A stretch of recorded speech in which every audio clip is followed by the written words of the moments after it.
தமிழ்நாட்டிற்கு இருமொழி கொள்கை தான் சரியாக இருக்கும் என்றும் மும்மொழி கொள்கை தேவையற்றது என்றும் நடிகர் எஸ்.வி. சேகர் தெரிவித்துள்ளார்.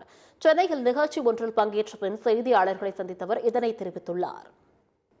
தமிழ்நாட்டுக்கு இருமொழி கொள்கை தான் சரியா வரும். மும்மொழி கொள்கை என்பது எப்படியாவது இந்தியை திணிக்க வேண்டும் என்பதற்காக அமித்ஷா கூட இப்போ சொல்லிட்டு போனார், நாங்கள் இந்தியை திணிக்க மாட்டோம்னு. ஆனால் அதை ஹிந்தியில தான் சொல்லிட்டு போனார். அதாவது necessity is the mother of invention பாங்க. இப்போ எனக்கு பாம்பேல ஒரு வேலை கிடைக்குதுன்னா அங்கே போனால் ஒரு 3 மாசத்துல ஹிந்தி கற்றுக்க போறாங்க. ஆனால் இங்கே உடனே ஹிந்தி கற்றுக்க நாளைக்கு அவனுக்கு ஜப்பான்ல வேலை கிடைச்சா ஹிந்தியை வச்சுட்டு அவன் என்ன பண்ண போறான் ஜப்பான்ல? அப்போ ஜாப்பனீஸ் தான் படிக்கணும்.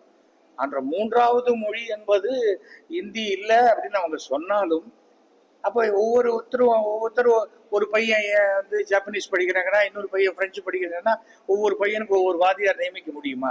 ஹிந்தி வேணும்னு சொன்னா ஹிந்தி பிரச்சார சபால இந்திய ஃப்ரீயா சொல்லி தராங்க. அதை யாரும் தடுக்கல, எந்த அரசும் தடுக்கவே இல்லை. இந்தியா என்பது யூனிட்டி இன் டைவர்சிட்டி. எத்தனையோ மொழிகள், எத்தனையோ ஜாதிகள், எத்தனையோ மதங்கள் எல்லாம் சேர்ந்தது. பட் தர்மத்தை அடிப்படையாக கொண்டது. இந்த தர்மம் எல்லாருக்கும் ஒண்ணுதான். இந்துவா இருந்தாலும் ஒண்ணுதான், முஸ்லீமா இருந்தாலும் ஒண்ணுதான், கிறிஸ்டியனா இருந்தாலும் ஒண்ணுதான். அதை விட்டுட்டு நான் சொல்றதுதான் தர்மம்னா அது அடாவடி, அது சரியாக வராது.